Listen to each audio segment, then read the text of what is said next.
Salve galera, se você está vendo esse vídeo na data de publicação dele, hoje é dia 27 de julho de 2023, dia em que meu pai completaria 75 anos.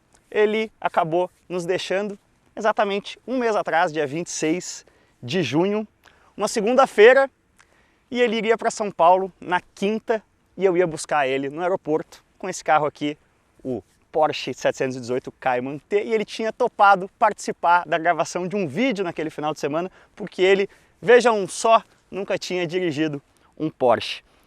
Outra coincidência foi que meu pai decidiu ir quase que 9 exatos anos depois da minha mãe. E a minha mãe era uma mulher sensacional, assim como meu pai era um cara sensacional, e a minha mãe era muito referência profissional na área dela, então ela dava muita entrevista para jornal, para televisão, mas ela parou de trabalhar em 2010, um pouco antes ali da era do smartphone, das redes sociais.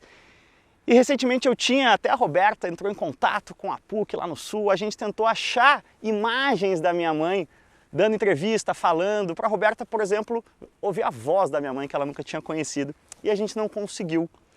Então, que feliz, né, que com o meu pai eu consegui imortalizar ele em alguns momentos aí. Meu pai era um cara que era um grande contador de histórias, um grande frasista, e até por isso ele tocou muito as pessoas que conviveram com ele.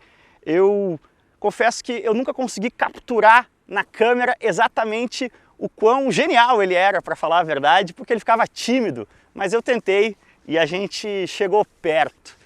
Meu pai nunca tinha dirigido um Porsche, porque meu pai também era um cara muito simples, ele não se importava com esse tipo de coisa, e ele era um grande frasista. Ele dizia: olha, de Fusca ou de Porsche eu chego igual, eu e as minhas circunstâncias. Então esse foi o eterno rolê do meu pai, tá sempre convicto dele e das circunstâncias dele, sem nunca se importar muito com o que os outros pensavam. Então, para você que por acaso não tenha conhecido o meu pai nos vídeos anteriores, eu deixo aqui esse tributo de duas coisas muito legais que a gente fez, né? O famoso Passat do Papa Cortes lá na casa antiga, a galera do Acelerados gentilmente aí cedeu o vídeo, então para quem não viu é hora de ver. E o primeiro episódio do meu podcast, é claro, foi com ele, a gente tomando um bom vinho, e aí sim ele se soltou um pouquinho mais.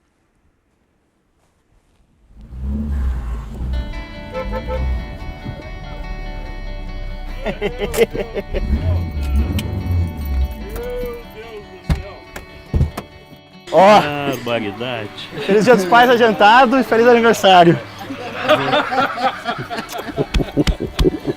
Meu Deus. Senta aí, dá uma ligada nele. Meu Deus. Vamos ver se ele vai ligar.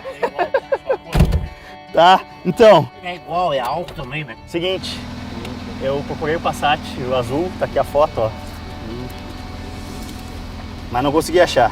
Sim, mas é igual. Tá aqui a foto. Sim. Aí o que eu consegui achar? Achei o Passat na cor do Santana, ó. É a mesma cor do Santana mesmo.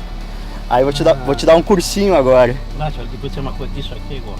Então, o interior dele, pai, é todo igual. O mesmo volante, esse veludo preto aqui também era assim. A tua mãe adora-te. Eu pensei muito nela, pai. Porque eu vim rodando em São Paulo, tio, não foi fácil. Vim rodando? Vim rodando. Não, vim rodando. Que barbaridade. Ó. Ah, pior! Uma buzina fiã! Vamos dar uma voltinha, eu tô e a Carolina.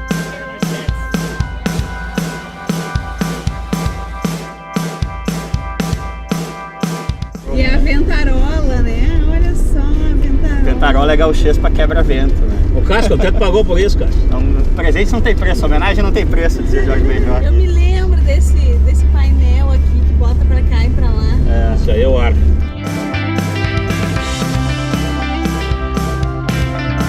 Você tem que dirigir?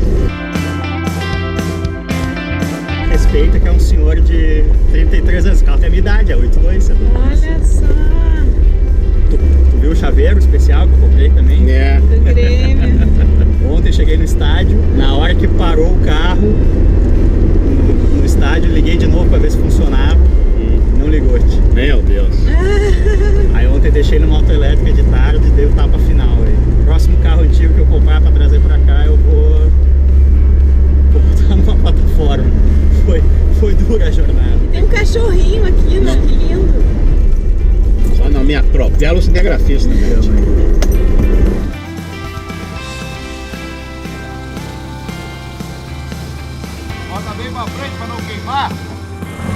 Vem lá pra frente. Vai, dobra a esquerda aí. Não bate na árvore, né? Ó, a direção ruim, hein? Mais pra frente lá, ó. Peraí. Vou botar pra trás. Vai dar uma resinha aí? Isso. Cuidado pra não cair na sua. Não, tem. Bem retinho.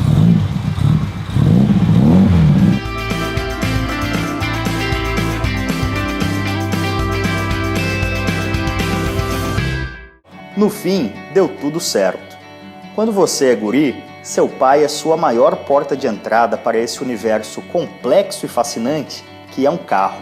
Depois, quando você fica mais velho, um carro pode ser a maior porta de entrada para todo um universo de lembranças de você com seu pai.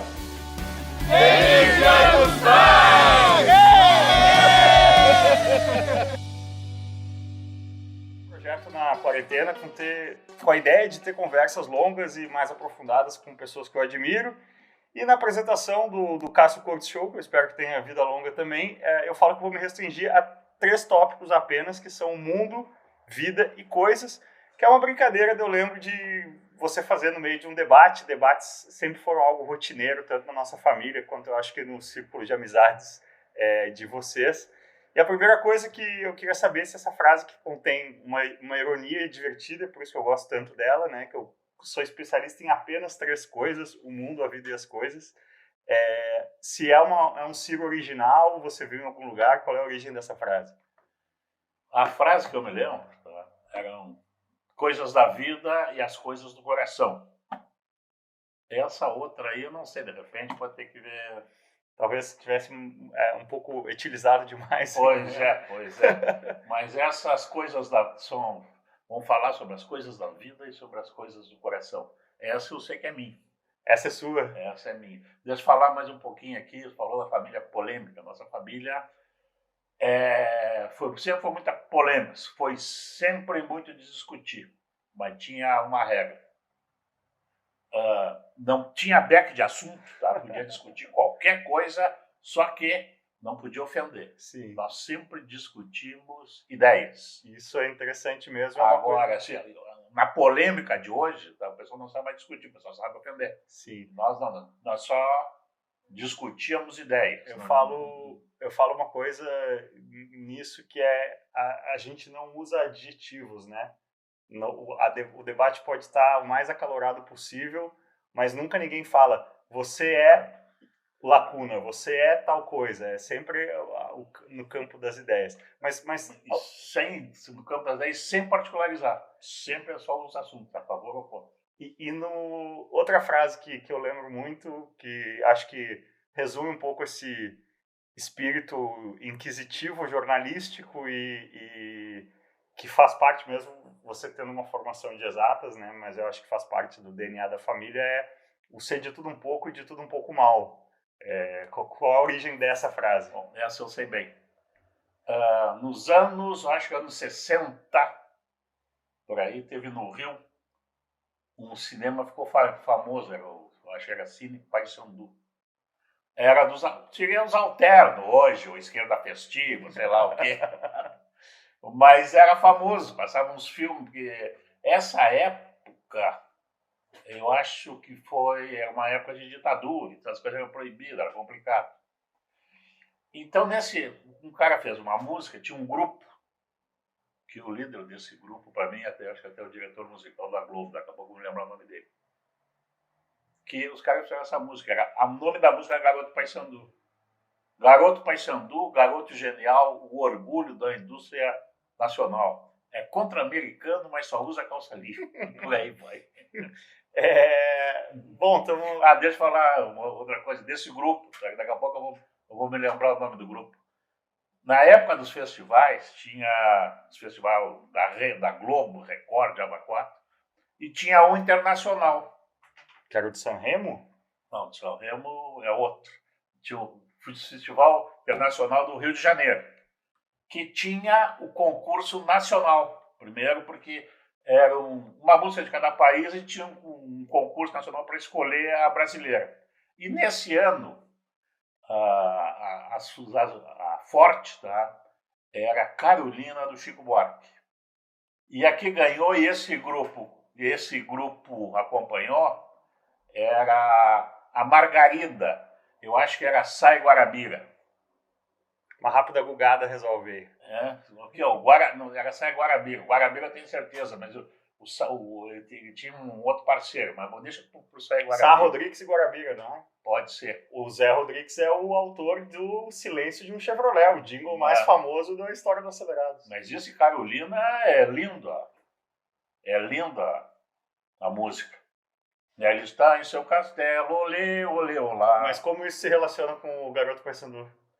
Eles acompanharam o grupo, tá? Que foi o mesmo grupo do Garoto Paysandu, que daqui a pouco, eu não me lembro se era Movimento, eu não sei o quê, acompanhou o Sai Guarabira na Margarida. Que ganhou o Festival Nacional, foi uma confusão do inferno. E daí foi para o Internacional. Mas, pai, como ninguém pode ser back de assunto, para quem não entende essa expressão, back de assunto é literalmente o back zagueiro, né? O zagueirão que pode bloquear um assunto, afastar o assunto. Né? Hoje, por exemplo, back de assunto é político, não pode falar de política, é back de assunto. Não pode ser falar de religião, de política, enfim. Mas eu ia entrar um pouco mais adiante, mas o assunto veio, eu não vou ser back de assunto, que é justamente esse contexto atual.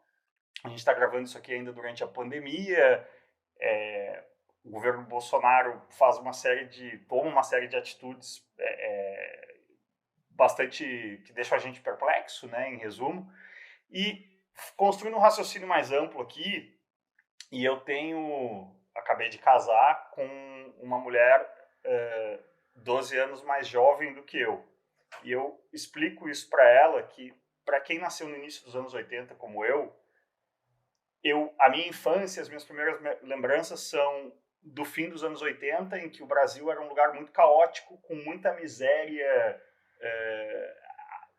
abjeta muito presente, assim. Aqui em Porto Alegre, onde a gente está hoje, eu lembro, por exemplo, para sair da cidade, no caminho para o aeroporto, existia a Vila Tripa, você via crianças no meio da rua e tal. Então, as minhas primeiras lembranças são do Brasil como um país muito muito duro, muito difícil, estagnação econômica, inflação, tudo mais. Aí quando eu vou me tornando um pré-adolescente, com 12 anos, por exemplo, 94 é o ano do Tetra, é o ano do Plano Real, começa o governo Fernando Henrique, e eu que quando criança, quando recebia a mesada, tinha que correr para comprar figurinha, porque senão da semana seguinte o preço ia aumentar, de uma hora para outra, o preço da figurinha ficava o mesmo. E a gente começou a viajar para o exterior, que era uma coisa que a classe média era muito difícil. Com o Plano Real, as coisas se tornaram mais fáceis. Teve seus trancos e barrancos ali no fim dos anos 90, mas a gente sentia que a democracia brasileira, as instituições estavam cada vez mais sólidas. E aí vem os anos Lula, boom das commodities, o Brasil começa a crescer 7% ao ano. Coincide com eu ir trabalhar numa multinacional e a gente crescia o negócio 20%, 30% ao ano. Tentando resumir o meu raciocínio aqui. Para mim, de 1994 a 2014, digamos assim, que é quando começa a recessão no governo Dilma, eu vivi 20 anos, que foi a minha vida adulta até então, de que o Brasil estava sempre no caminho certo. O Brasil não era perfeito, ele tinha muitos problemas, mas ano após ano ele avançava um pouquinho. E a gente tinha a sensação de que esse avanço ia continuar até que a gente se tornasse um país, não de primeiro mundo, mas quem sabe no nível de uma Portugal, vamos dizer assim, em termos de indicadores econômicos. E de 2015 para cá, a gente vive um período aí, 2014 para cá, que eu chamo de a grande estagnação. O Brasil parou, faz 5, 6 anos que o Brasil parou, economicamente, e em termos humanos, democráticos, civilizatórios, a gente vem regredindo. Eu queria a tua perspectiva de alguém que nasceu em 1948 e viveu ditadura. O Brasil sempre foi esses altos e baixos, e a minha geração teve uma fotografia errada de que a coisa só andava para frente? Eu vou te dizer, o Brasil, na minha opinião, na minha visão, sempre teve dono. Tem uma classe no Brasil, que somos donos do Brasil, que eles são privilegiados. Sempre, primeiro, não tem crise para eles, porque eles são tão por cima. O Brasil é um país que a pobreza é muito grande. A diferença... Mas ela ficou diminuindo durante 20 anos. Mas eu acho que... Pois é, mas diminuía, mas não diminuía muito. Não, diminuiu muito. Tu pega as favelas no Rio de Janeiro, tá, dos anos 50, tá? Do barracão de zinco, sem telhado, sem pintura. Como é que é? A lua furava o nosso zinco, entendeu? Os caras moravam na favela, moravam mal. Sim. Sempre teve, porque Rio de Janeiro é a capital do Brasil, sempre teve uma elite que morava bem. Sempre no Brasil sempre teve Casa Grande e Senzala. Tanto Então, é que essa crise hoje nós estamos vendo, tá? Que a pobreza do Brasil é muito grande e a diferença social entre o rico e o pobre, o rico melhorado, sei lá alguém, é muito grande. sim, mas a gente viveu de 94 a 2014 Agora é o seguinte, uma redução drástica. Se você pegar essa fotografia macro de 20 anos, uma redução drástica nisso.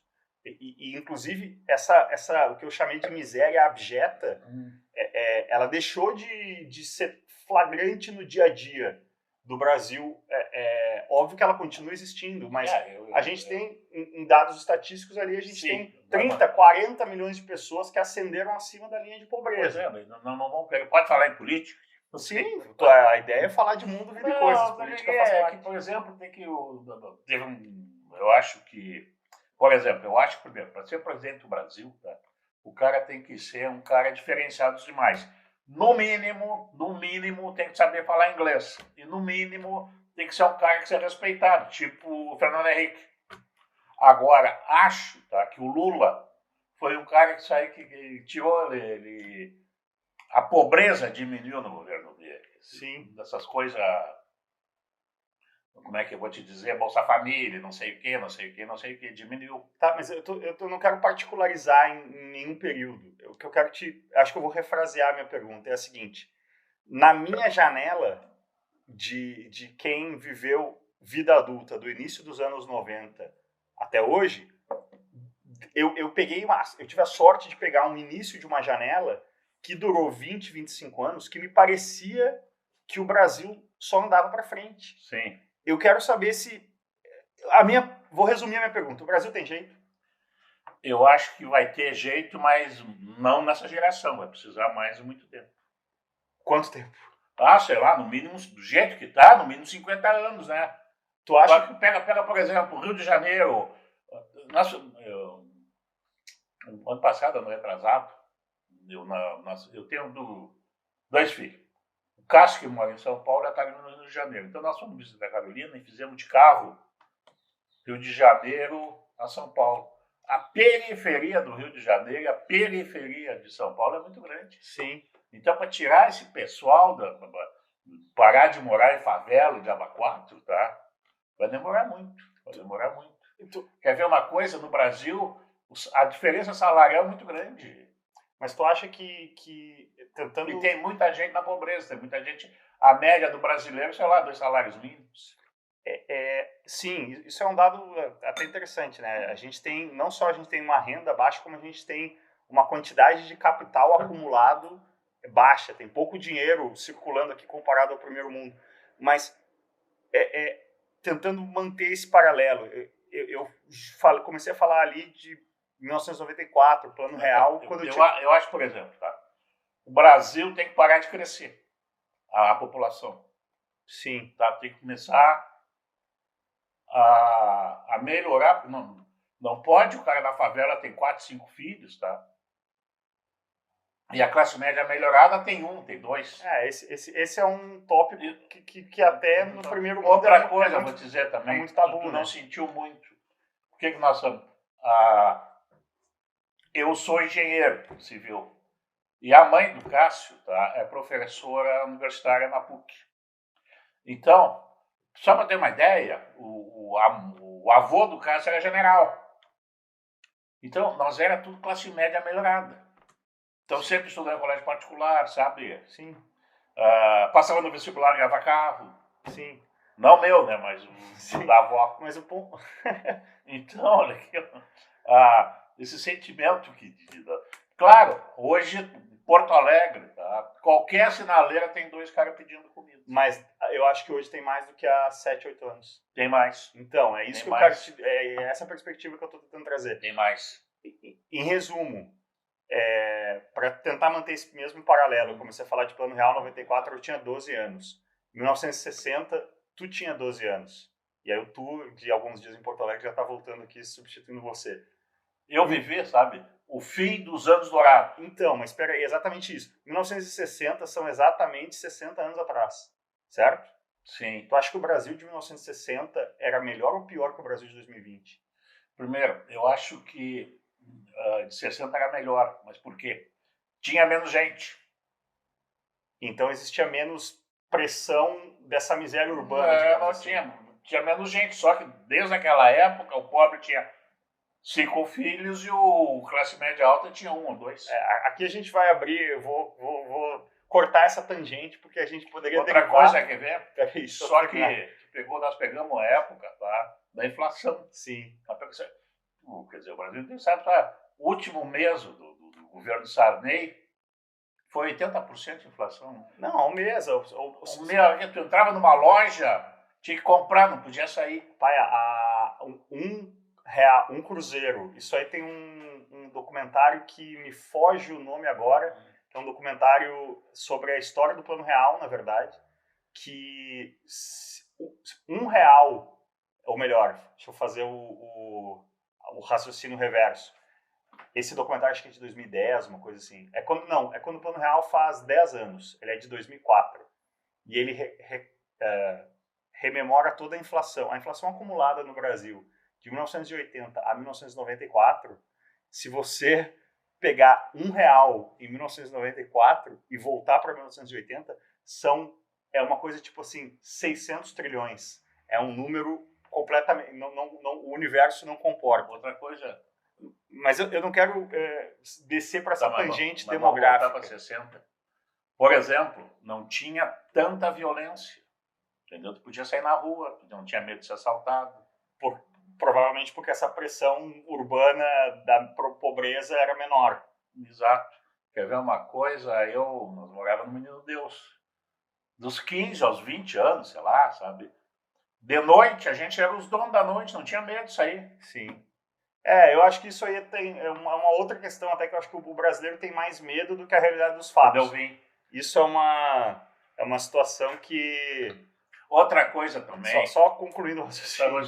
Também vamos esquecer, né? É uma coisa famosa da família, é a dificuldade de acompanhar o raciocínio. Não tinha tanta droga também, né? Também, mas assim, quer ver uma coisa? A gente mora nessa mesma casa aqui desde 1987, né? Eu saí daqui em 2004. Sempre foi e continua sendo a única casa da rua que não tem grade. E ela foi assaltada uma vez, né? Em 33 anos. Então eu acho que tem um pouco dessa disparidade entre percepção e realidade. Mas eu queria manter a mesma linha que a gente estava mantendo. Só uma coisinha. Não é só dar, mas agora tem um guarda na frente, outro edifício do lado. Sim, sim. Mantendo a mesma questão que a gente está comparando. E eu amarrei essa pauta aqui com várias frases suas. Então eu quero recuperar mais uma. Que essa aqui eu também não tenho certeza que você lembra, porque eu lembro dela num momento pontual, não necessariamente algo que era um bordão seu, digamos assim. Que é o seguinte: a minha geração teve a chance e desperdiçou. Eu lembro de você falar essa frase. A minha geração teve eu acho também. Mas qual é o contexto dessa frase? Porque a minha geração, a geração, quer dizer, aqui foi muito pouco, mas nos Estados Unidos, hippie, tá? Essa coisa de paz e amor, tá? Mas isso chegava, isso chegou em Porto Alegre de 1968. Nós não tinha guerra, tá? Nós não tinha o Vietnã. Mas vocês sabiam que estava rolando? Flores no cabelo, o Real parou Porto Alegre. Sim. O Real parou Porto Alegre. E eu fui na primeira sessão e foi uma coisa assim, olha, tipo, quando pegaram as luzes começaram a piscar e os caras pelados, da hora, foi uma coisa deslumbrante. Mas as pessoas se comoveram, tipo, causou um frisson? Sim, mas só que acontecia? Era no Leopoldina, né? Era só classe média alta. Sim. Mas essa geração hippie teve chance de melhorar o mundo. E não deu certo por quê? Não deu certo por causa da música do Belchior, sabe? Como é que é? Como nossos pais. Quem me deu a ideia. O que aconteceu? Nós crescemos, aí nós pegamos os mesmos valores dos nossos pais. começaram a ter que... Quem me deu a ideia de uma nova juventude está em casa, Guardado por Deus, contando todo o metal. né? É, uma das obras-primas aí do Esse do Belchior foi um gênio. Mas assim, você acha que é um caminho natural da vida? Quer ver uma coisa? Nasceu uma chance agora, tá, de dar uma mudada por causa dessa peste. Entendeu? Nossos valores vão mudar. Nós vamos ver a pobreza mais constante, que tem que acabar com essa desigualdade. Só que isso aí vai ficar por um certo tempo, depois vai voltar a mesma coisa. Eu acho que durou 15 dias. A nossa melhora como seres humanos na pandemia e já voltou tudo à normalidade. Mas eu acho que vai longe, que vai morrer muita gente. Tentando... Vai ter uma frase que eu também gosto. Não sei se tu botou aí, mas essa que meu pai dizia para mim, eu disse para vocês. Eu ajudo vocês em tudo, mas mulher e jogo, para vocês têm que arrumar. Isso eu não arrumo. Isso é uma... Mulher, tá, é as namoradas. E jogo significa família, os amigos de vocês, entendeu? O jogo da vida. Jogo da vida, jogo de futebol, sabe? Time, isso aí. Eu acho, assim, a mãe era uma acadêmica, né? A mãe faleceu em 2014, pra quem não conhece a história do Acelerado, a gente vai entrar depois um pouco na história do Passat. Mas a tua mãe foi uma das mulheres mais inteligentes que eu conheci. Isso é uma outra coisa que eu ia dizer aqui, como tu fala, guarda aqui que eu vou voltar nesse assunto. Mas aqui. mas a mãe, ela tinha ela é a única pessoa, porque tanto eu quanto a minha irmã fez Direito e Publicidade, entrou nas duas faculdades e largou o Direito para se formar em Publicidade. E eu também entrei nas duas faculdades, Direito e Jornalismo, e larguei o Direito para cursar jornalismo. E a minha mãe provavelmente era a única pessoa que abertamente dizia que, normalmente, a tradicional família brasileira tem que optar entre o Direito e o jornalismo, a pressão é para que opte pelo Direito. E a mãe sempre defendeu o lado do jornalismo, porque a mãe era, em bom português, uma jornalista frustrada. No bom sentido, ela gostava muito da profissão, ela consumia muito e ela tinha esse espírito inquisitivo, esse domínio da linguagem e tal. E tu é engenheiro, que é um cara de exatas. Esse espírito inquisitivo que tu tem, que eu acho eu acho que o fato de eu ser jornalista se deve a esse casamento de vocês dois ter esse traço de personalidade parecido. E eu não vejo... eu lembro da avó que faleceu em 99, a tua mãe, e mesmo esse lado de lá da família não tem tanto isso. Eu vejo isso destacado em ti em relação a da onde tu veio, né? O teu ambiente familiar. Isso era do vô, porque eu não conhecia o vô morreu em 79. O vô, a coisa mais importante para ele era a educação. Então, todos os sobrinhos dele se formaram. Porque o pai... Mas ele era um cara que lia muito, que perguntava, que debatia. Olha, eu vou te dizer uma coisa. Primeiro eu vou falar um pouquinho de mim. Eu entrei na faculdade em 67. Em 67, não tinha português no vestibular da engenharia. Os vestibulares, cada faculdade fazia não era padrão, Então, o que acontecia? Eu estudei num colégio, Rosário, um baita num colégio. Rosarenses ao céu se levantam. Mas o Rosário, o segundo grau, era separado. Era medicina, engenharia, sabe? E o clássico, pessoal do direito. O que acontecia? Química, matemática, física e desenho. Nós tínhamos uma aula de português. Sim. Então eu não tenho essa formação que a tua mãe tinha aos montes. Mas a curiosidade diante do mundo tu tem, que é um traço do jornalista. Como é que eu vou te dizer? O meu pai, que era um cara diferenciado, meu pai é veterinário. Sim. Sabe? Mas por que tu diz isso? Porque veterinário já é, sabe? Sim, tem uma curiosidade natural, tu acha? Tu estava falando da mãe e eu estava... Agora a gente está gravando isso aqui logo após a minha lua de mel relâmpago, abreviada aí pela Covid. E a Roberta, a minha mulher, ela fez um comentário que ficou comigo e eu realmente parei para pensar nisso.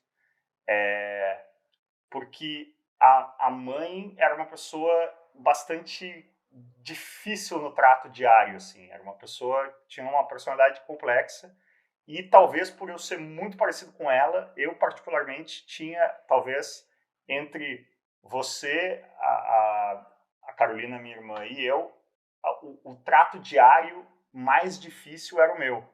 E, ao mesmo tempo, a gente tinha uma boa relação no sentido de era uma mãe e um filho que tinha uma relação amorosa, e, enfim, a mãe e você me deram absolutamente tudo. Eu recebi uma cartada a minha mão no carteado da vida foi muito boa. Mas, talvez um pouco por isso, e talvez até pelo processo, porque eu estava longe, então o processo de falecimento dela não estava perto, eu não pude acompanhar. Eu acho que eu tenho algo não tão bem resolvido nesse sentido, e eu, muitas vezes, quando eu relembro ela, eu relembro de uma forma um pouco...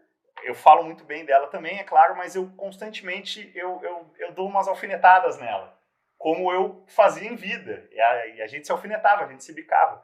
E a Roberta comentou que ela nunca viu você criticar a mãe, que todas as lembranças que tu traz são sempre muito positivas. Mas é o seguinte, né? Quando a Roberta me conheceu, a tua mãe já estava no céu. Sim. Então, aqui, ó, morto só tem que ser respeitado. Mas deixa eu falar essas polêmicas, deixa eu falar umas Mas polêmicas. tu acha bonito isso? Tu não percebe eu não sei se é um traço de personalidade nosso também. Por exemplo, a gente já teve essa conversa também, a Roberta e eu, sobre a Red Bull, onde eu trabalhei 8 anos. Sim. E a Roberta às vezes me cutuca e fala, eu saí da Red Bull exatamente há 6 anos, que é mais ou menos o mesmo timing da morte da mãe. Então faz o mesmo tempo dos dois casos, 6 anos. E sempre que eu cito alguma coisa da Red Bull, tende a ser um contexto positivo. Da mesma forma que quando você cita a mãe, é positivo. Eu não sei se 6 anos é uma distância em que as lembranças, somente as lembranças boas se ressaltam. Tua mãe era uma pessoa... Era difícil conviver com a tua mãe. Eu vou contar só uma historinha aqui. Depois eu vou falar sobre essa casa. A garagem é ali, ó. Na próxima casa, qualquer um que for construir uma casa, não faça as garagens, tá? Um carro atrás do outro, tem que ser um carro do lado do outro. Então o que acontecia? Essa garagem é para 3 carros. O Cássio está brigando com a mãe dele, um carro estava na frente, não tinha que sair. Isso é o meu 2º ou 3º dia de motorista habilitado. Eu tinha 18 anos. 18 anos. Daí, recém-completo. Os dois estão brigando, não sei qual dos dois, e os dois brigando, e daí bateram os carros. Eu fiz xixi nas calças, tanto que eu ri. Outra coisa, aqui do lado tem um edifício. E o edifício, a alimentação é a gás. Então são 2 baterias, deve ser uns 10 botijões grandes. E o caminhão estacionou e colocou os 10, sorte eram vazios.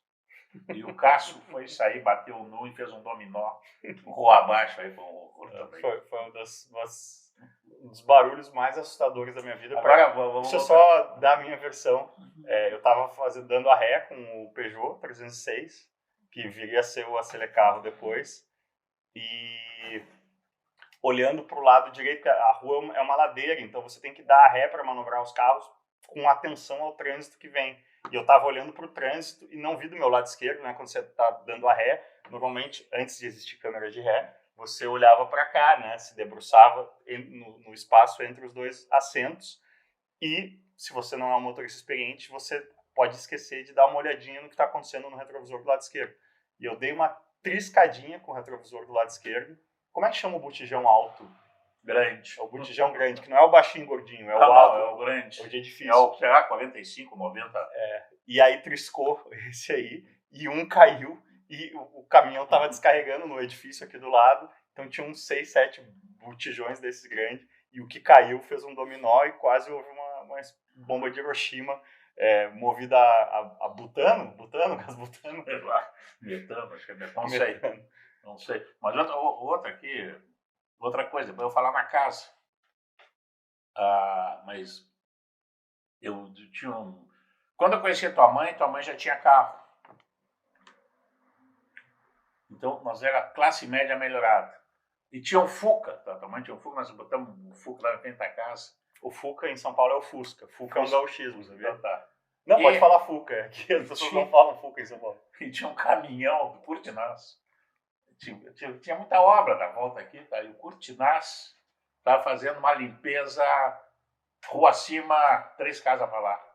E o cara entrou embaixo do caminhão, tem o diferencial, Sim. tá? E o caminhão do Curtinaz não tinha freio, ficava só a primeira engatada. E o cara mexendo no diferencial embaixo do caminhão, soltou o diferencial. Se soltou o diferencial, tá? Se veio o caminhão, passou por cima do Fuca. A mãe era uma boa motorista, né? É uma das coisas que ela tinha uma agilidade no trânsito que tu nunca teve, né? Sempre foi mais pacato, mais Eu sempre fui tranquilo. marcha lenta. Falando de carro, então, pegando esse gancho aí, eu acho que é uma forma de mostrar, fazer uma leitura da história do país e da economia e tal, é um pouco a questão do carro, né? O teu primeiro carro foi um Fusca, Não, não? foi o Maverick. Mas o Maverick que tu comprou. Sim. O primeiro carro, quando tu era coisa, o carro do vô era um Fusca. O primeiro Era carro um que tu... Fusca 64 azul. Fusca 64. E aí, esse Maverick foi o primeiro carro que tu comprou em que ano? Olha, em 74. 73, 74. Então tu tinha 25, 26. O que acontecia? Eu me formei engenheiro, eu me casei com 28 anos. Eu me formei engenheiro, fui trabalhar na CE. Então eu era um dos Isso é engenheiros a da companhia estadual de energia energia elétrica. elétrica que malfadadamente era conhecida na época como, ou para os gaúchos mais antigos, como companhia encarregada de escurecer o estado. Mas era a Cetrasebas, era uma equipe de engenheiros fabulosa lá dentro. Sim.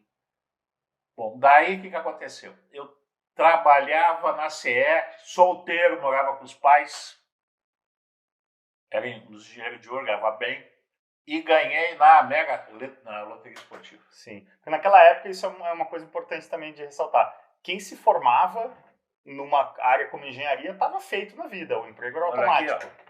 Quando eu me formei em 72, tinha 3 empregos. Um era na CE, que era estagiário. Você disse que você teve 3 ofertas de emprego. Exato. Estradas, tá? Quem queria trabalhar, os caras não queriam pro meio do mato, né? Mas estrada tinha, esse é um país que vai para frente ou... Sim, é um momento Regina Duarte aí. Não, mas tem falou que essa música é da seleção, né? Sim, governar e abrir estrada, se dizia já há muito tempo. Mas, claro, os militares fizeram muita bobagem, mas também fizeram muita coisa boa. Essa infraestrutura deles. Sim. Também fizeram a Transamazônica. Você a Transamazônica? Deu errado. Deu errado. Mas voltando ao Maverick. Daí o que aconteceu? Eu me formei em engenheiro, trabalhava na CE e ganhei, como é que eu vou te dizer? Tinha uns 500 mil hoje. Sim. Apartamento de 2 quartos, bom é 500 mil hoje ou mais. Sim. Dependendo da cidade, mas... Bom é uns 500 mil, fazer conta certa. Daí, o que eu fiz? Vou comprar um carro. Qual é o carro? Sim. É o lançamento do Maverick. O Maverick seria o equivalente a uma BMW, uma Mercedes hoje. Mas como é que eu vou te dizer? Mas o carro na época era bem mais caro. Sim. E era difícil de conseguir, né? Fiquei quase uns 6 meses esperando. A demanda era maior que a oferta. Exato. Para pegar esse carro, tá? Um amigo do meu cunhado que trabalhava em Bagé, eu fui a Bagé buscar ele. Sim. Fazia 10 gatas por litro. Essa frase é minha também. Essa não resistiu ao tempo. E Então o Maverick era 6 cilindros, que andava como 4 e bebia como 8. é o seguinte, olha aqui, ó. O 8, tá? Era feito nos Estados Unidos. Sim, o V8 canadense o motor. Era importado. O número 6. Sim.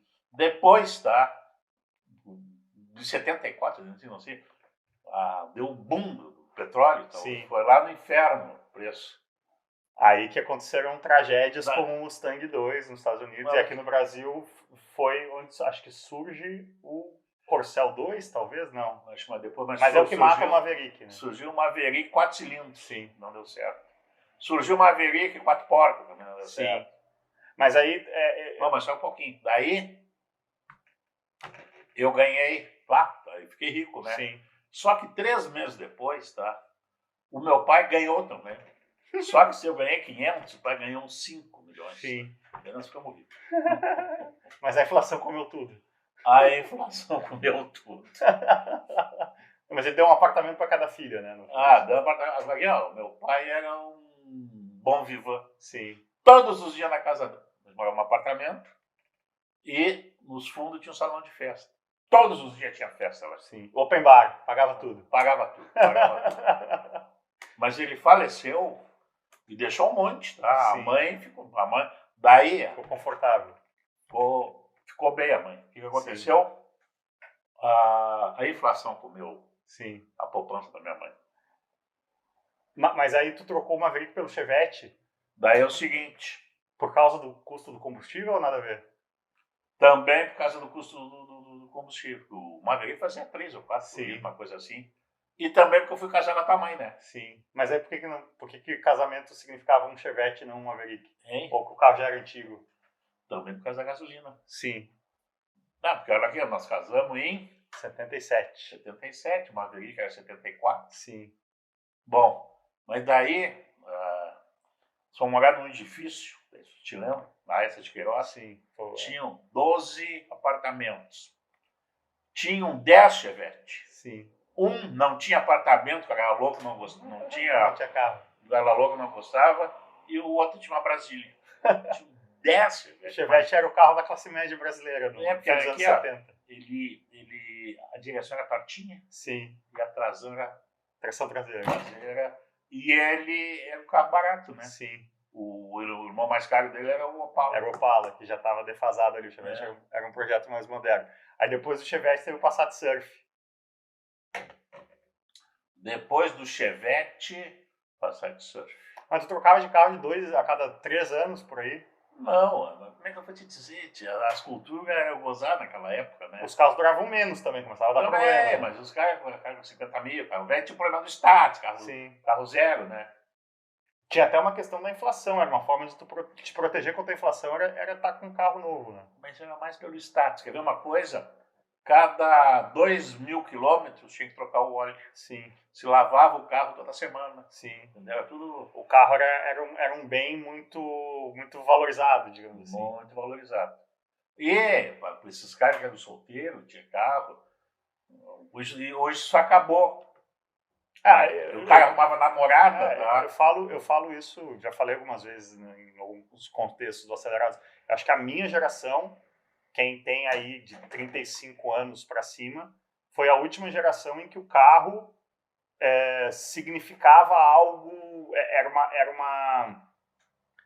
era muito simbólico a transição de vida, né? O carro te trazia uma liberdade, novos horizontes. E eu falo isso, você falou das gatas por litro, é um pouco politicamente incorreto falar nesses termos hoje, mas assim, para exemplificar em termos matemáticos, eu falo sempre, né, que quem matou o carro como algo sexy, como algo desejável, que a juventude aspirava ao carro. Um moleque de 13, 14 anos, ele estava contando os dias para o momento que ele ia fazer 18 para poder ter um carro. Basicamente, por que eu falo isso sempre? Para quem tem 25 anos ou menos e nasceu já na era da internet, o pool de pessoas que você pode conhecer, e no caso de adolescência, o pool de pessoas do ponto de vista romântico que tu pode conhecer é ilimitado, porque tá todo mundo na internet. Sim. Depois com o smartphone mais ainda, com os aplicativos estilo Tinder mais Sim. ainda. Na minha geração ainda, eu que fiz 18 anos em 2000, o carro significava que eu deixava de estar socializando com o meu bairro e com o meu colégio para poder socializar, por exemplo, nas praias de Santa Catarina. Era uma expansão dos horizontes radical, né? Sim. Isso deixou de existir e é por isso que a romantização do carro vai morrendo, a valorização, o espaço do automobilismo como esporte vai retraindo. Mas fizemos uma tangente aí. Não, mas só um pouquinho esse negócio do carro, tá? O que acontecia em Porto Alegre, por exemplo, Morro da Televisão. Sim. E aqui na praça Japão, os caras iam namorar dentro do carro. Eu fiz muito isso. Não, e tinha outra coisa, que era o seguinte, que Olha aqui, ó, eles iam fazer amor dentro do carro. Isso é verdade. Mas isso até, por exemplo, a minha geração não foi algo, já tinha preocupação de violência. Mas a minha é o seguinte, chegavam os caras, os guri pra pedir coisa lá, não corriam. Sim. Como é que é?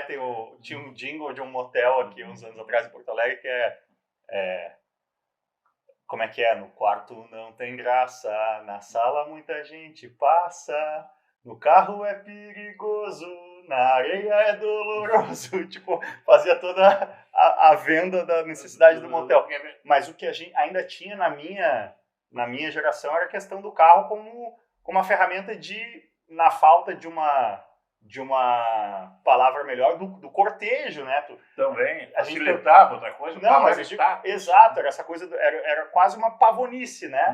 Não. Eu peguei muita geração do postinho, que depois começou a ser proibido e tudo mais. Mas ainda na minha geração em Porto Alegre, as pessoas se juntavam no postinho. Beber e dirigir era algo que já era proibido, mas era completamente... acontecia de forma orgânica. Tava todo mundo ali no postinho tomando uma cerveja e não existia repressão como existe hoje. Felizmente existe hoje. Na verdade, Porto Alegre tem muitos casos de tragédias aí no trânsito envolvendo álcool e direção. Mas, enfim, voltando para o momento ali, que estava esse momento romântico do carro, tu trocou o Chevette pelo Passat Surf, por quê? Por que tu trocou o Chevette por um Passat? Porque estava na hora, né? 3 anos? Era o que durava um carro. Por aí. E o Passat era tão melhor que o Chevette. Eu vejo um Passat e um Chevette hoje, me parecem... Não, mas olha aqui, o Passat nessa época, o Passat foi um carro que fez muito sucesso, como o Chevette, né? Era o supra-sumo Passat. E aí tu ficou pouco tempo com o Passat Surf, né? Fiquei bastante. Depois passei para um outro Passat. Então, porque o Passat Surf é o carro... Que é o carro do presente. Não, o Passat Surf é o carro de quando a Carolina nasceu, que é 79. Sim. Eu nasci em 82, já era o Passat TS, ou não? Sim. Ou eu que só fui lembrar dele depois? Porque, não, tenho certeza. Porque o carro é 82, né? Tu não comprou ele zero. Tu comprou ele em 84. Pode ser. Pode ser. Porque esse carro que depois do surf, na revenda, o carro, a coisa era magnífica. Assim. Sim. E de barbada. Sim. Então, puta, mas o que tá errado com esse carro de barbada? Era numa carro do povo da vida aí. Sim, que nem existe mais Bahia, carro do povo. Daí, pá, comprei. Quando comprei, assinei o carro, mas tinha um botão assim, laranja, assim. Famoso afogador. Não, já tinha falado, por que é isso aí? Não, isso aí é para o álcool. O carro era álcool. Sim. E na época, o carro a álcool, para pegar de manhã cedo tinha problema. Até hoje os carros flex, alguns têm um tanquinho de gasolina, né? Se o tanque tá cheio de álcool, precisa ter um tanquinho de gasolina. Mas o carro a álcool tinha a gasolina. Sim. Os invernos em Porto Alegre, eu lembro, eu não sei se é por ser criança, assim, eu lembro que tinha que ligar o carro, deixar esquentando, né? Tinha. Com o afogador ligado. Mas tinha cultura que era o seguinte, ó. Qualquer carro, tá? Tu tinha que ligar, hoje não precisa mais. Sim. Tu comprava o carro de fábrica, tá? Zero, tu tinha até os 2.000 ou 1.000, tá? Que amaciar. Amaciar, não podia passar de 60. Sim. Hoje é uma coisa, para continuar nessa cronologia, e amarra um pouco o que a gente estava falando antes do Brasil dos anos 80 e tal. Esse Passat tu troca para um Santana CL 87, 0 km, sem direção hidráulica, sem ar-condicionado, porque isso ainda não era praxe, mas a mãe disse que foi a única surpresa genuína que fez para ela, que apareceu com esse carro zero, mas foi na época do empréstimo compulsório. Sim, eu fiquei quase um ano na fila desse carro. Sim, mas aí, enquanto tu estava na fila, surgiu o empréstimo compulsório. A minha dúvida é, por que tu não desistiu da compra uma vez? Para quem não sabe, o empréstimo compulsório foi um canetaço do governo Sarney, Brasil quebrado, mais uma vez. Por isso que eu digo que vinha... essas são as minhas primeiras lembranças dessa época, 87, 88.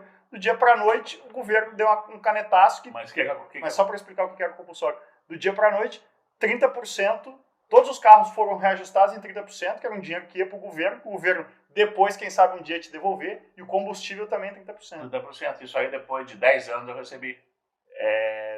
13 anos, que foi quando a gente comprou o Peugeot 306, 2001, 14 anos. Isso, recebi. 87 a 2001. Na justiça eu recebi. Mas o que acontecia? Mas por que tu não desistiu da compra se o preço aumentou 30% do dia para noite? Porque era o seguinte, ó, a procura era muito grande. Sim. Não podia perder o lugar na fila. A procura era muito grande, eu fiquei quase um ano. Sim. esperando até que... É, Esse carro, Santana, já era álcool daí. Já Era álcool. a casa era 1.14 a placa. Mas o carro a álcool já não dava tanto problema, né? Sim, já E tinha uma grande coisa, ele tinha mais potência que os outros, né? Sim, esse Santana chega 1.8 ainda. Mas aí depois veio o auge, que é o Santana... Um Santana também. Então, que aí sim era uma nave espacial. Foi a primeira nave que a gente Sim. teve aqui em casa. Que foi um Santana GLS 91. E eu lembro direitinho porque aí eu já era adolescente. A gente comprou esse carro seminovo em 93. Eu já tinha 11 anos, então eu já estava encarregado do processo aqui de procura e tudo mais. E esse carro a gente comprou. O carro desse pequenininho era alucinado pro carrinho. E tinha outra coisa, que eu acho que outra criança não quebrava os carrinhos dele. Tem carrinho lá em cima. Não, no fim eu dei tudo. Não, sobrou mas pouca meu, coisa aí. um dia, tá?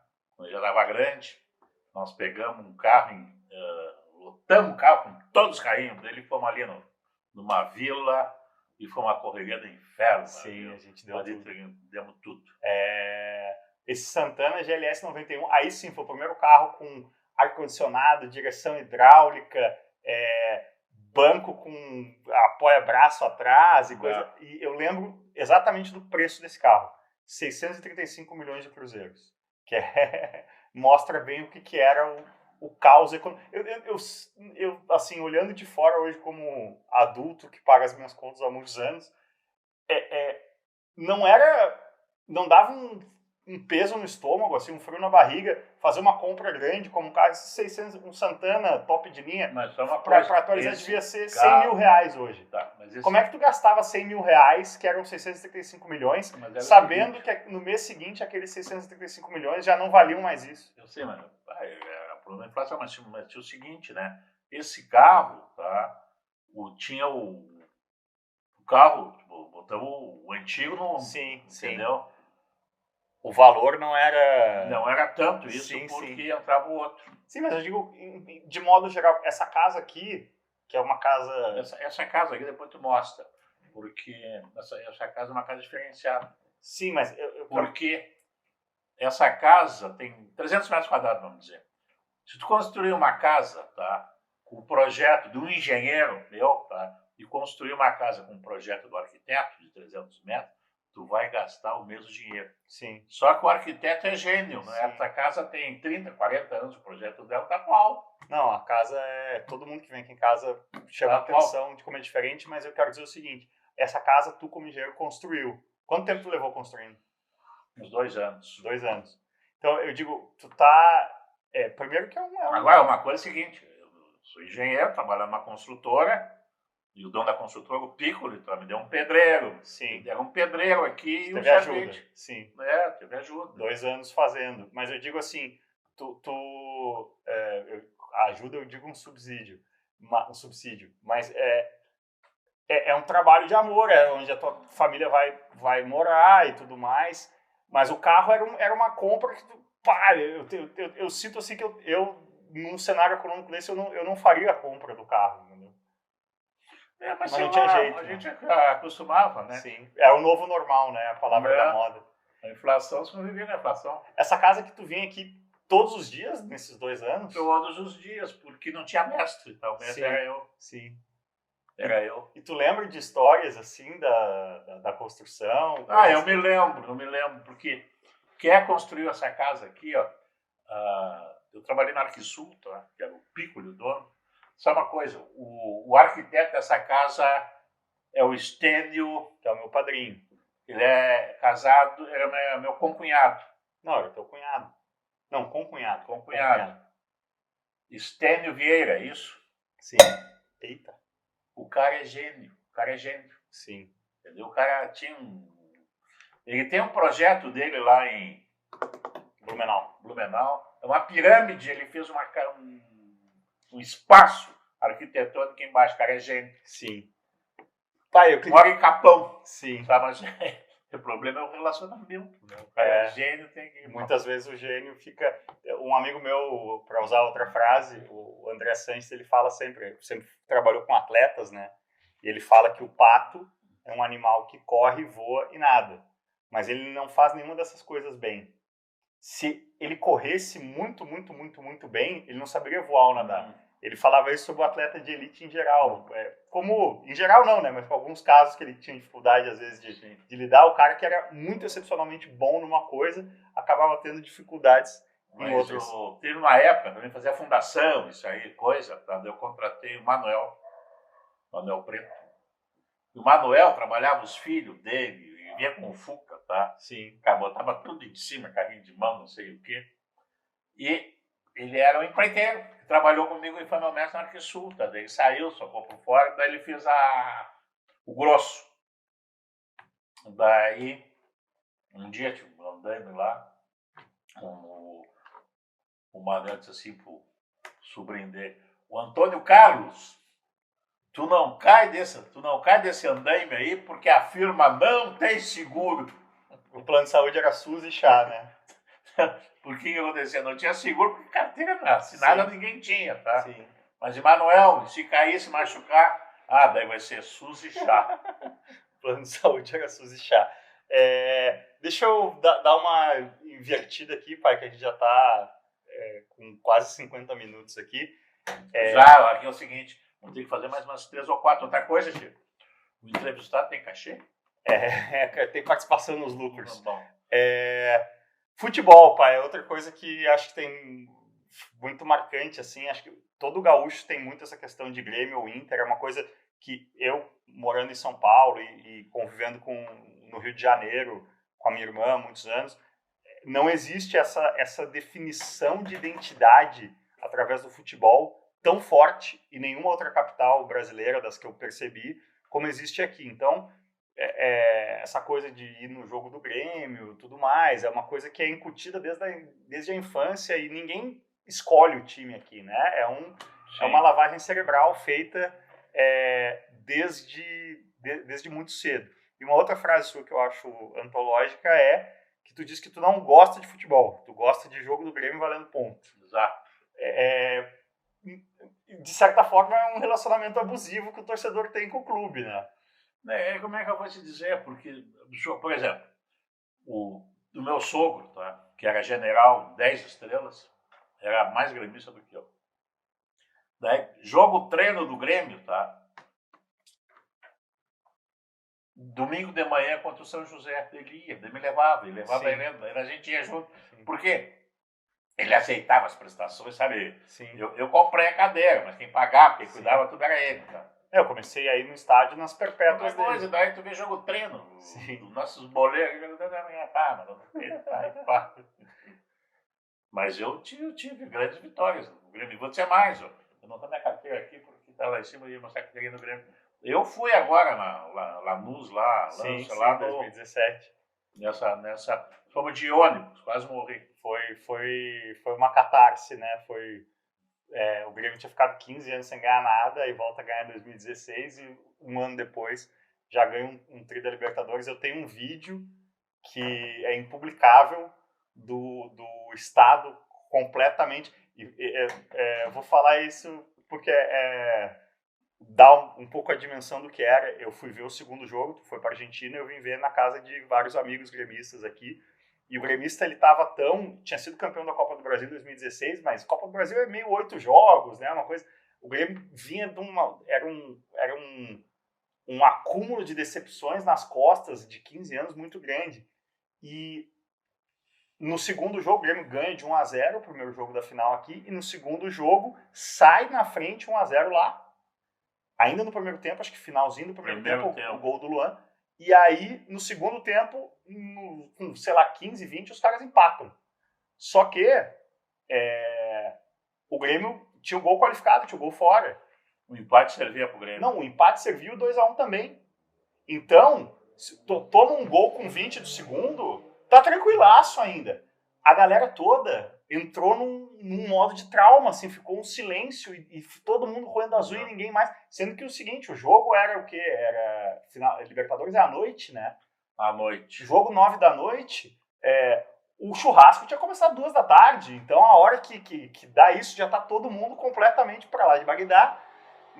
E eu que estava observando mais de fora, e jornalista tem o hábito, né, de às vezes pegar, ainda mais hoje em dia, rede social, começar a filmar. Eu comecei a acordar a galera, podem comemorar, vai dar. E aí, no fim, faz o segundo gol, né? Foi 2-1 o segundo jogo. 2-1, mas eu acho que chegou a ficar 2-0. Pro Grêmio. Enfim, o ponto é, quando eles percebem que não precisa mais se preocupar, que começa a ficar aquela euforia, e aí tinha uma caixa de fogos de artifício para ser acesa da sacada, que o pessoal começa a acender dentro de casa e queima todo o teto da casa. Então é um vídeo que eu fiz, mas está muito bem guardado, que não pode ser publicado. Na segunda entrevista, tem a história dos os caras acenderam um foguete, tinha 4 caras dentro de um Fuca, tá? E fez assim, e o vidro estava fechado, e bateu ali e veio para dentro. Foi filme de horror, terror. Tu foi um jogador de futebol acima da média. Eu fui acima da média. É uma das mágoas que eu tenho de não ter, de ter evoluído nesse sentido aí. Não, mas eu vou te dizer, não é muito longe de ti. Mas assim, tu foi longe na várzea. Eu joguei no Vila Federal. Sim. Mas numa época do Vila Federal, como é que é? Tinha o campeonato amador da cidade.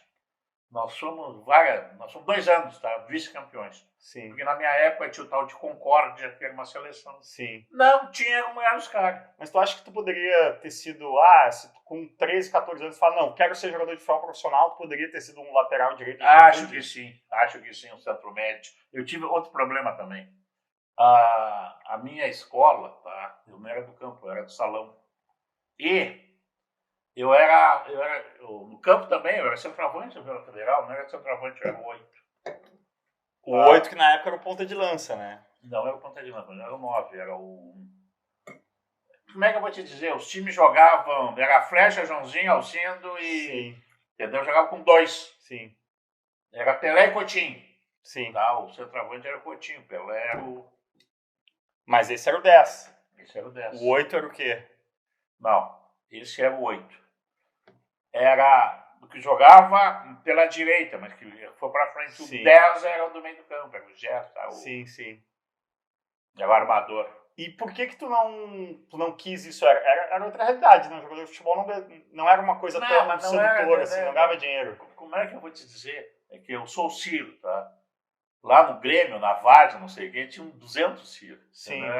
Era um melhorado, não era um craque, não, sabe? Não. Sim. Não. Mas quem sabe se tu tivesse sido obcecado por aquilo... Agora teve muitos Ciros, tá? Sim. No futebol profissional, tanto do Grêmio, do Inter, como do Brasil inteiro. Mas nunca te atraiu? Por que nunca te atraiu a ideia de tentar uma carreira? Eu jogava na Várzea, jogava no Rosário, sabe? Mas tu não foi pro Grêmio com 17, 18 anos tentar fazer alguma coisa? Não.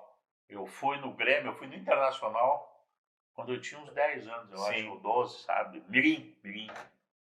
Mas daí a peneira tinha 2.000 caras. Sim, 200 caras e tu tocava uma vez na bola, né? É isso aí. Eu numa fase anterior também tive uma vivência aí desse universo. Uma outra coisa, uma frase tua que eu falo sempre, que eu sou a prova viva disso, porque eu acho que uma das grandes dificuldades, quando eu me mudei para São Paulo, em 2006, eu jogava futebol 2 vezes por semana, segunda à noite, sábado de manhã, e me machucava sempre. Depois eu comecei a fazer treinamento funcional, trabalhar o corpo, passei a me machucar menos. Mas o meu ortopedista dizia, mas tu está jogando 2 vezes por semana? Eu falei assim, mas tu não tem estrutura muscular para isso. Porque não existia trabalho nenhum e tudo mais, e tu tinha uma genética melhor nesse sentido, né? Eu tinha, mas como é que eu vou te dizer? Um amigo meu diz hoje outra frase. A frase do meu amigo é assim, eu sou bonito por fora, mas por dentro eu sou fodido. Entendeu? A minha estrutura era fraca por dentro. Não, Eu te machuquinha. Tu sempre estava machucado, jogava. Canela de vidro. Não. Outra frase tua que é o futebol depois dos 30 vira esporte radical, né? Tu começou a te machucar muito depois de uma certa idade.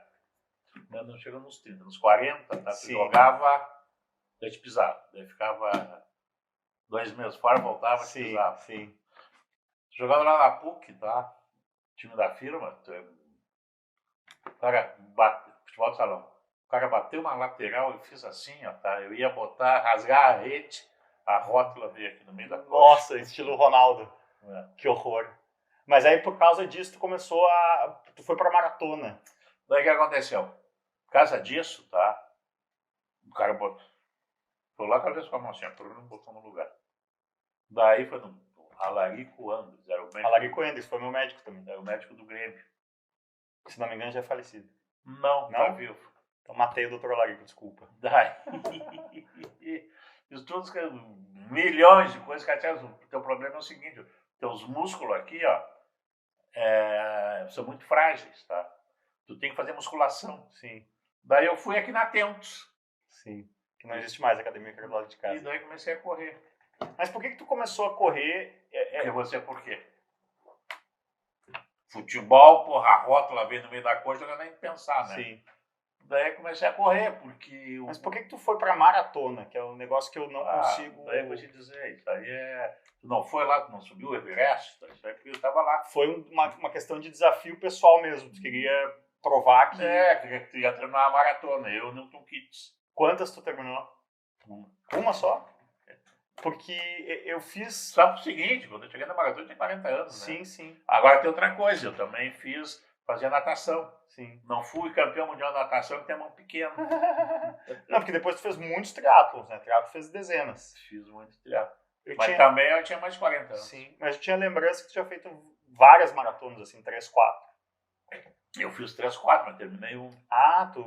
Uma das maratonas, pô, saía daqui de manhã cedo, Sim. sei lá, com chuva, não sei o quê. Nunca me esqueço. Daí até lá, Ipanema, tá aí voltado uma descida lá de Sim. Ipanema, da casa do Ronaldinho. Sei lá, 10 da manhã, não sei o quê, tem 2 caras de facão brigando.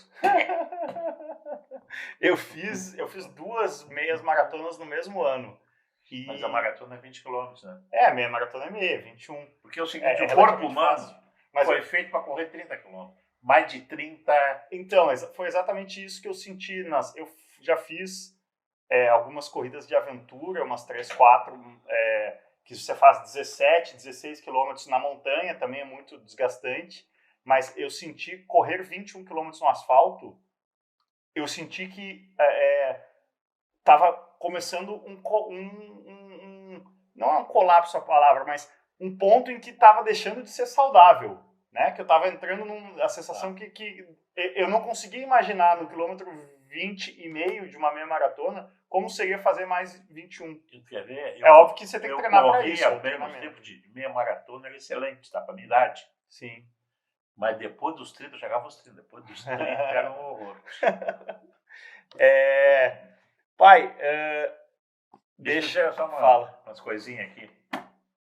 Falar da tua mãe.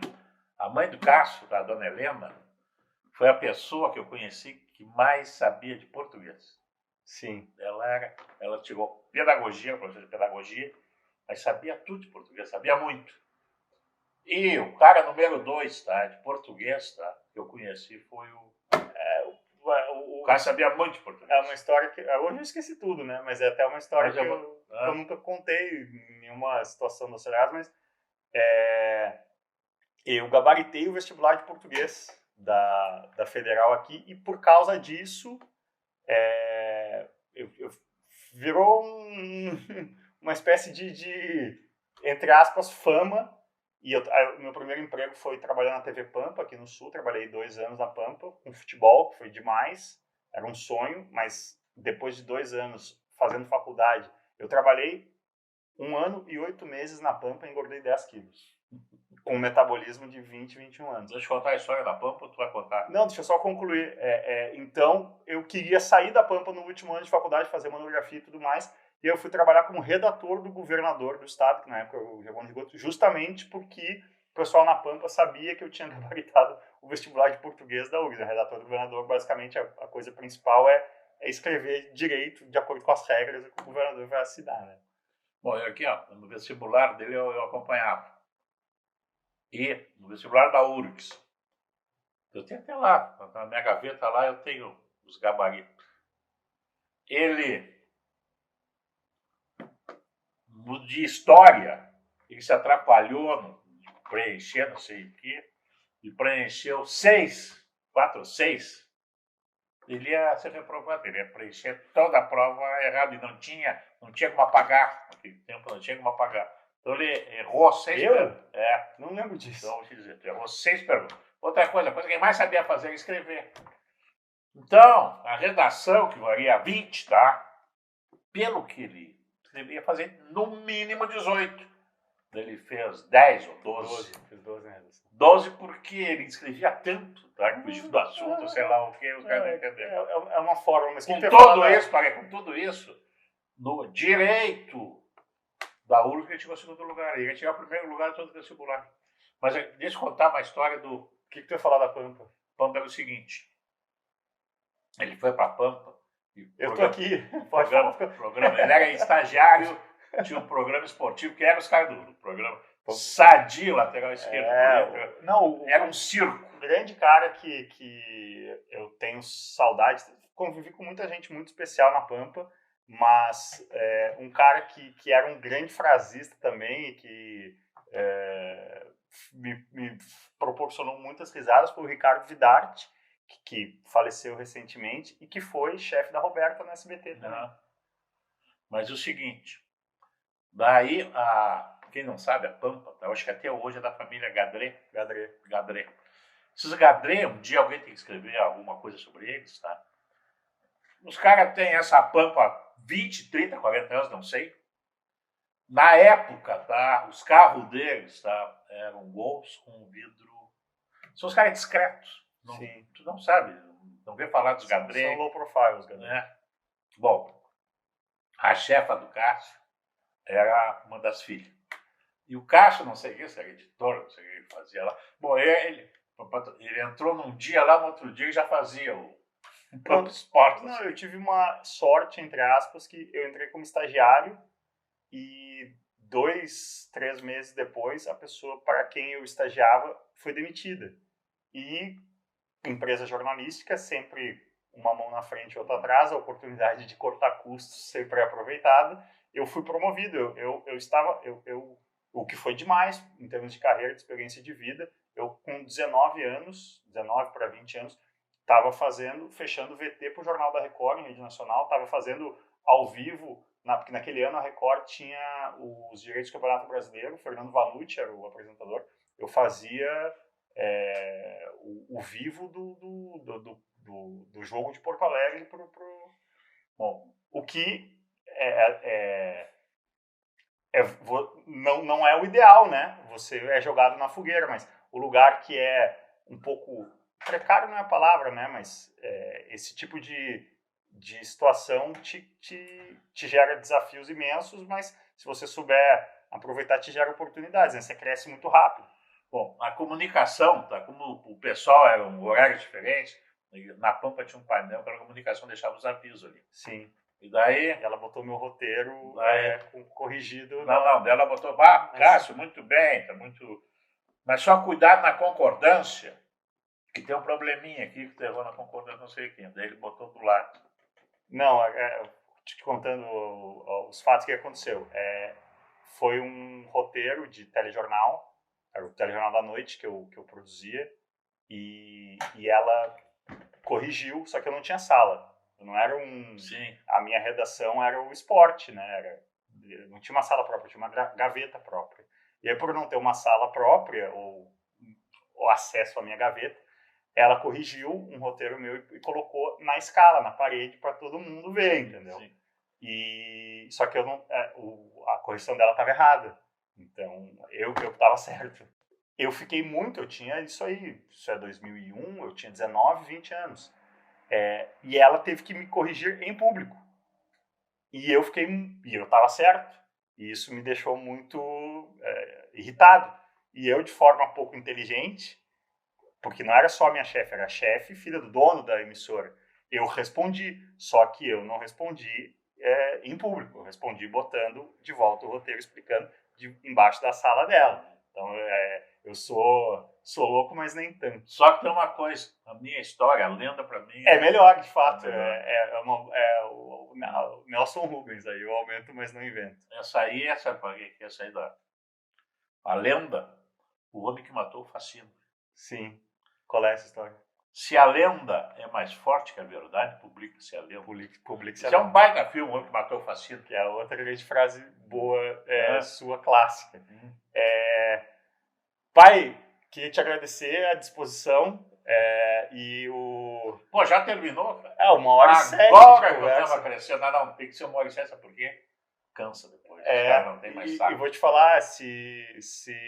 Mas olha aqui, mas o bom, deixei pra segunda. Eu ia dizer, se o projeto der certo, eu acho que vou ter novas edições aí, Papa Cortes capítulo 2, capítulo 3. Muito obrigado aí a todos que ouviram. Assine aí no seu tocador de podcast preferido o 3C, Cássio Cortes Show. E, como sempre, valeu demais!